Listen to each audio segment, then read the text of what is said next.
Well, good afternoon to everyone. We are welcoming you to another installment of the Weatherford College Speaker Series. I am delighted today to have an old friend, a mentor, a colleague in Mr. Al Riviezzo of Fidelity Investments, and I'll give him an opportunity here in a second to kind of tell you about his career pathing, his plan. We'll ask him some questions about leadership, but one of the things that I was looking over, Al, was the fact that you're celebrating your 30th year at Fidelity Investments. Yes, I am, man. Well, it's great to be here. Thanks for having me on this program, and I'm thrilled to be here. And yes, who works for a company for 30 years? That is an exception to the rule, and Yes, I feel blessed that I happened to find. I was lucky. I didn't know it when I chose to work for the company, but as you know, because that's where you or I met, it's when you're looking for a job, it's like, what kind of work am I going to be doing? But what's the environment I'm going to be working in as well? A great environment. They care about their clients, they care about their people, and you're surrounded by good folks. So that's kept me there. The work is good, but the culture and the people are great as well. absolutely. And I want the students to know when we talk about Fidelity, you may not be as familiar yet, but once you get into the uh, professional world and your job and your career, you'll have some choices. And if you are with an organization that offers a 401k, Fidelity is a global leader in 401k, and you certainly couldn't do make a better decision than to use Fidelity Investments. And just to give you some context, real quick, before we get started, Fidelity is a global $1 trillion organization. So we talk about the Fortune and the Fortune 50s and the Fortune 25s. Fidelity is a long mainstay when you talk about certainly the things that he's talking about. It's been ranked as one of the best places to work in Dallas Fort Worth.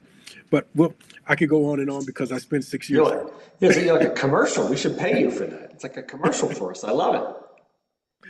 So Al, let's get started. Would you share with our students about your career, how you got started, and what were some of the key turning points that led you to leadership? Yeah, I did start my career prior to Fidelity, but it was a brief stint.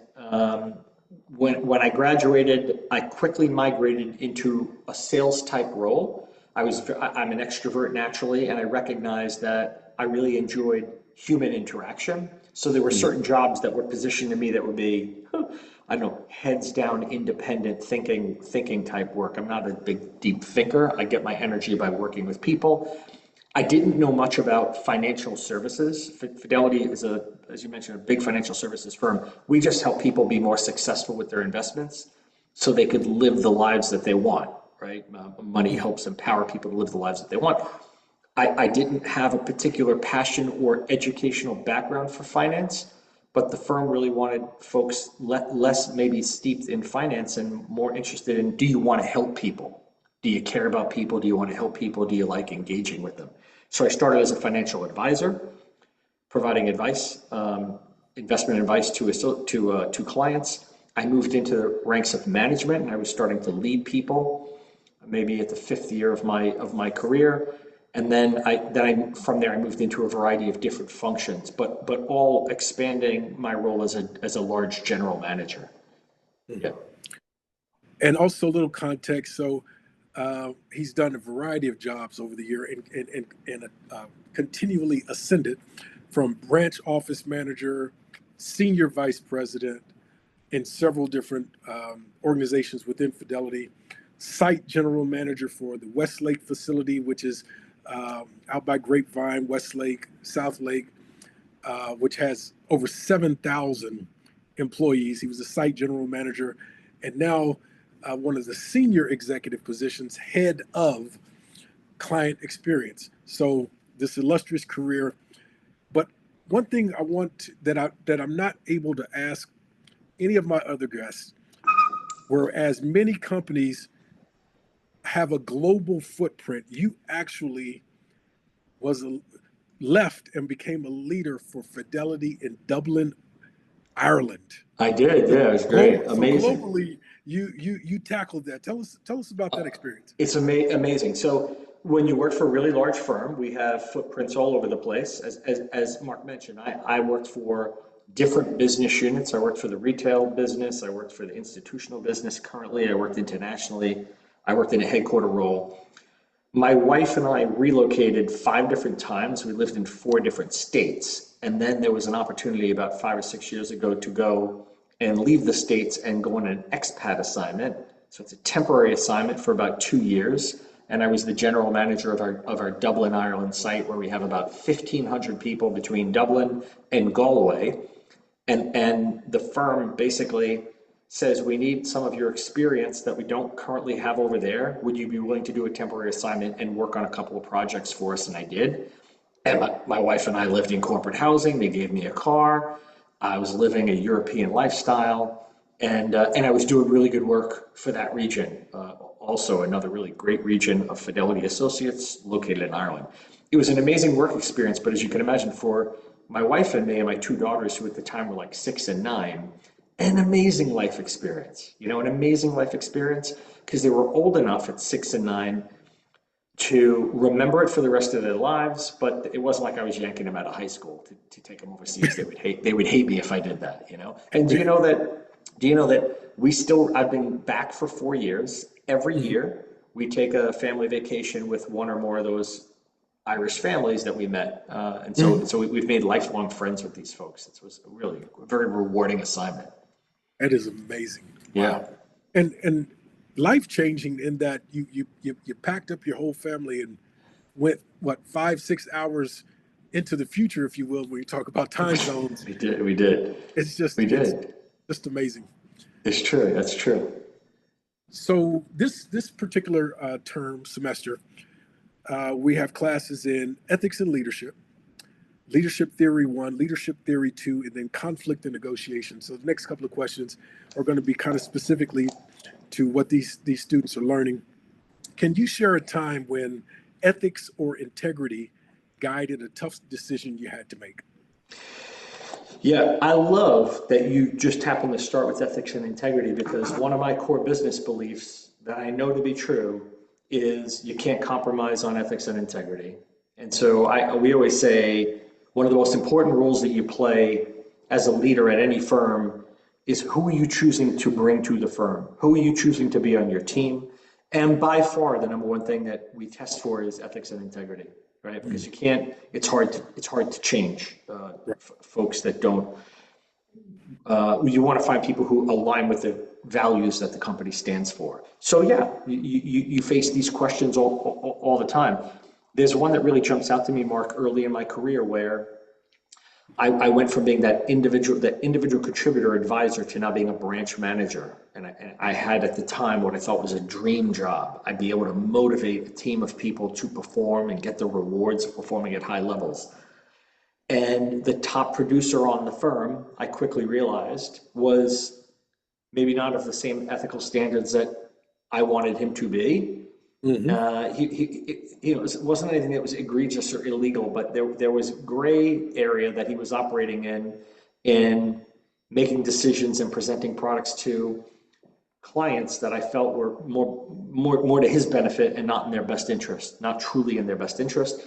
And this dilemma that I was faced with was confronting. It was clear that no amount of confronting him and having direct conversation was going to change him.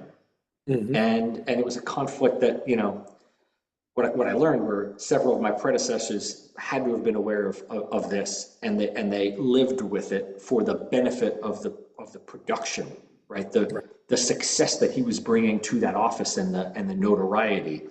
And I said, oh Hmm. my goodness. At that point, I had 4 producers. He was one of them, and he represented 50% of the branch's production. No one else was near him. So you're faced with this thing like, am I really going to manage this guy out of this job? And what am I going to be left with? Because he's really talented. I mean, he's really, really talented.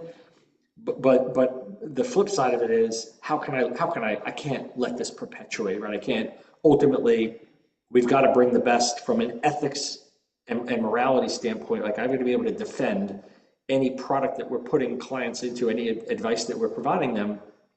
I look myself in it, this could be my mother, this could be my aunt, this could be my neighbor. Like I want to feel good about what we're doing here, and I want clients to walk away and say, I got the best. That, you know, and ultimately we made that tough decision, and I had to rebuild that office. But I remember early in my career being a little bit vulnerable and not very experienced, saying, oh my goodness, this is a tough decision.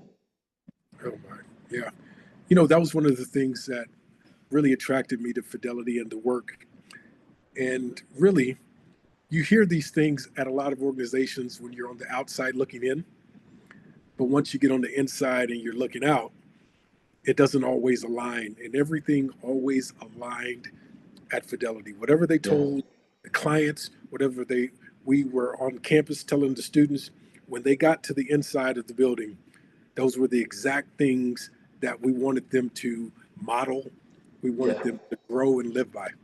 Yeah, yeah, it's true. I mean, I feel like a lot of companies lead with, oh, we put the customer first, but not a lot of companies actually act that way. It's easy to say it, but show me the decisions that you're making to not cut corners, to make the extra investment, to take, you know, to take some of the hits and the losses so that the customers are really put first. And I think it's yeah, it's, you know, for folks who are going to be at some point in the near future looking for a company to partner with for a long period of time, these are fair questions that you should be thinking about and asking the folks that you're going to be interviewing with. Like, I, I'm sure I see on your website, I see the way that you present yourself, high moral fiber, values, putting the customer first. Can you tell me what that means for your company? How does that exhibit itself? Ask them that question. Right. I think you want to know, and they'll be very impressed.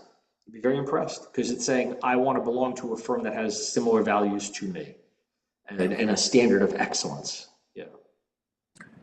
Over all of these years of leadership, I'm sure you've been faced with both conflict and negotiation. So this is one of the classes also this term, conflict and negotiation. What strategies have helped you and have you learned when it comes to conflict and negotiation from a leadership standpoint? Yeah, yeah. Someone said to me recently, I like it.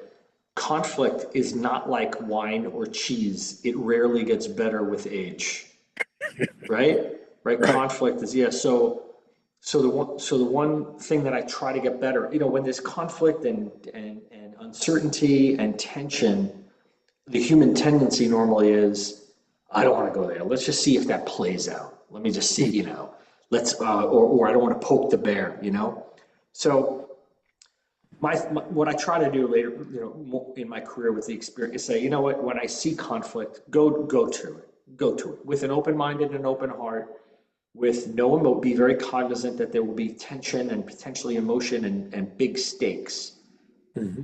Don't shy away, lean in, ask questions, try to bring people together and seek to understand, right? Start with a framework of, do we understand why there's a conflict here? Are we all working off of the same set of facts? And welcome it, people's opinions and people's thoughts. Make sure that all people have an opportunity to air their grievances or share what they think is wrong and what the solutions are. Get some of the heat out of the system by allowing people that safe space where Mm-hmm. folks aren't attacking them. I find that once you get all that stuff out on the table and you can establish a fact base that people can buy into, the solutioning normally becomes very clear. Right. Oftentimes, the solutioning is made difficult because you're jumping to try to take action when you're not operating off the same set of beliefs and understanding of the situation. And then what happens is you start going down a path and and you have to retrace your steps, right? You don't have the Right. full buy-in and it's a mess. So go slow, be the person who's bringing them together. Don't jump to conclusions. Certainly be cognizant of how your actions and words could be adding to the tension and be inflammatory, and try not to be that person. Yeah. Absolutely. So last question I want to ask you today, and again, we appreciate your time. Um, I haven't asked this to any of the other participants, but I think this is important because we have some non-traditional students who are coming back. They've been in the workforce 10, 15, 20 years. They're kind of reaching that glass ceiling of they can't go further because they don't have the bachelor level degree. And so they've had some leadership experiences. But I think this is an important question. How do you, as a leader, lead other leaders? That's good. That's really good. First off, you didn't ask me the question, but we love the life experiences at Fidelity. I mean, you like the education as well, but we love people with experiences, life experiences, work experiences at a variety of different companies, because it's going to make that knowledge and that experience makes you better. So we value it, and you should look for employees that do value it, not just the name of an institution, which is not important, but the life experiences we value just as much. Leading leaders, to me, I don't know, this is the honest answer. It probably isn't that different from leading people. It's first thing is who you bring to the team matters, and the process you have that's for selecting people, whether it's an individual contributor or a manager. So we use this phrase, Mark, you're aware of it: hire hard, manage easy. If you spend a little bit more time doing your homework, testing, making sure the person has the right skills, ability, values, background, and you're bringing A players to your team, man, it makes the managing part easier. If you go too quickly, then you start realizing, oh, I missed it. So who you bring to the team is one of the most important decisions. Then, to me, it's, I'm a believer in servant leadership, but at the start, set some direction, right? Set some direction, include the individual, whether it's the manager or the individual, on the steps, what do they think is the right path to achieve, the end of that journey, support them, remove obstacles from them, hold people to high standards, because you're going to hold yourself to high standards, and you should of them as well, especially managers, and then probably just to help with the nature of your question, leaders over people, there is definitely a different motivation and different interest for someone who wants to be responsible for leading people. That is a big honor, but a big responsibility as well. And you get a lot of folks who, I get concerned when I see people who think, I need to advance, I want to advance, and in their mind, the manager role is a way to make more money and have more prestige. But if it's not aligned with what motivates them and their God-given skills, you're putting someone in the wrong role. And in that leadership role, you could do a lot of damage, right? Just a lot of damage. And so making sure that you're handpicking the right people for the right task, which includes, are you prepared for the responsibility of leading people? So that's a little bit of my answer there. So we are so thankful, and I want the students to know that all of these things that he's mentioned, I've seen them in action.